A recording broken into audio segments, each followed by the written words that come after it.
後來繼續在地人在地情來看雲林大埤三結社區的阿米田，以稻仔甲鴨共生的方式來做田地的管理。這擺稻仔已經會當採收了，社區是開放給民眾來體驗。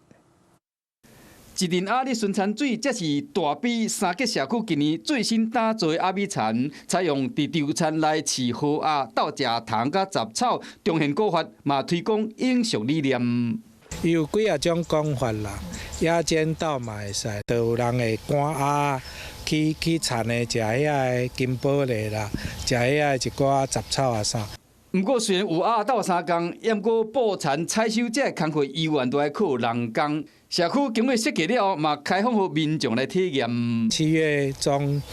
稻仔開始要收成的時陣，互大家體驗講古早的迄種用人工的收成。另外，還有稻谷的循環場，甲各種大型稻草所變的裝置藝術，甲食農環境教育等等的安排，要用這個產品創造社區的共生甲循環。